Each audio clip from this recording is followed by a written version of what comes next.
Alaska merupakan salah satu negara bagian Amerika Serikat yang letak geografisnya ada di belahan utara bumi, memiliki kondisi alam dan pemandangan yang unik dan mengagumkan.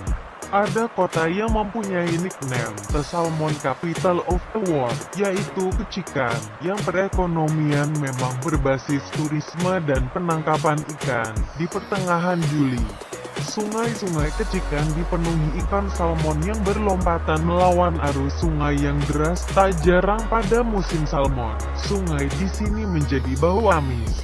Di Ketchikan banyak sekali dijual salmon kalengan, filet ikan salmon, dan tentu saja salmon segar.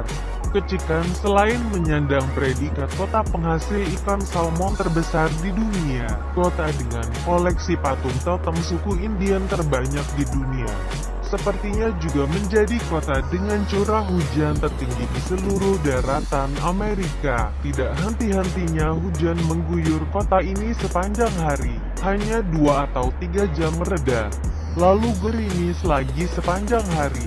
Setiap hari, selain wisata kulinernya, objek wisata terkenal lainnya di Ketchikan adalah The Oak Creek Street, yang merupakan red light district atau daerah prostitusi paling ramai pada tahun 1920-an, sampai akhirnya ditutup secara resmi pada tahun 1954.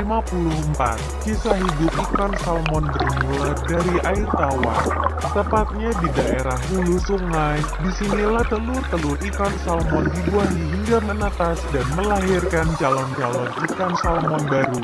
Bahkan perjuangan ikan salmon sudah dimulai saat mereka masih di dalam telur. Tidak semua salmon dapat lahir ke dunia ini. Hanya setengah dari total keseluruhan telur saja yang dapat menetas dan menghasilkan salmon-salmon baru. Sedangkan setengahnya lagi yang tidak beruntung harus kembali ke Sang Maha Pencipta. Ikan-ikan salmon yang berhasil menetas akan memulai perjuangan hidup dari sungai dengan memakan plankton. Ikan ini akan menetap sementara beberapa waktu di sungai hingga persediaan makanan yang ada habis. Setelah itu ikan-ikan salmon akan melakukan migrasi secara besar-besaran dan menempuh jarak yang jauh hingga mencapai lautan lepas.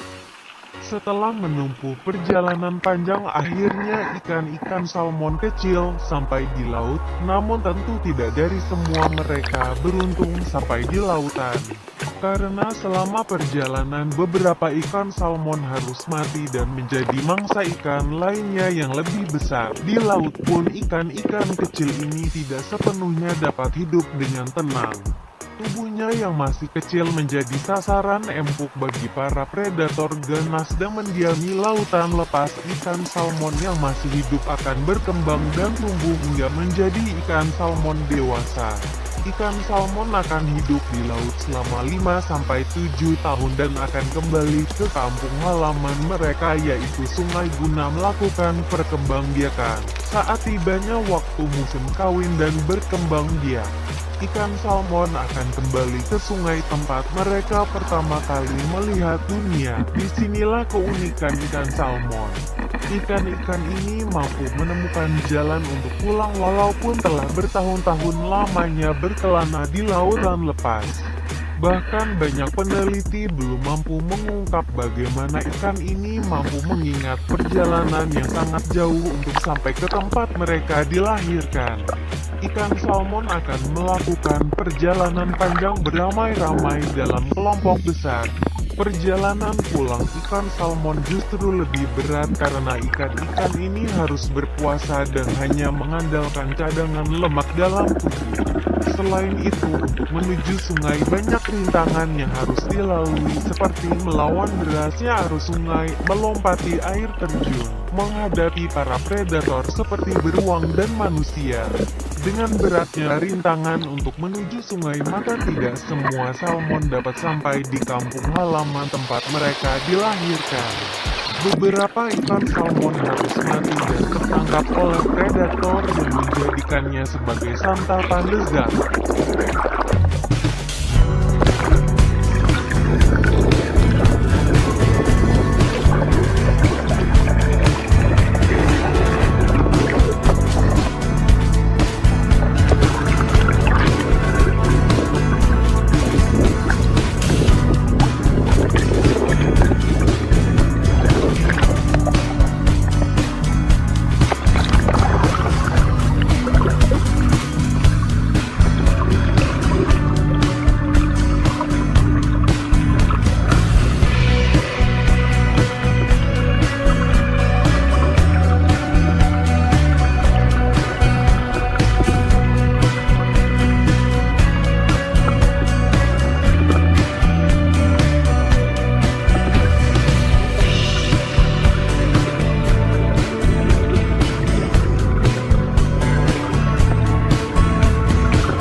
galoots.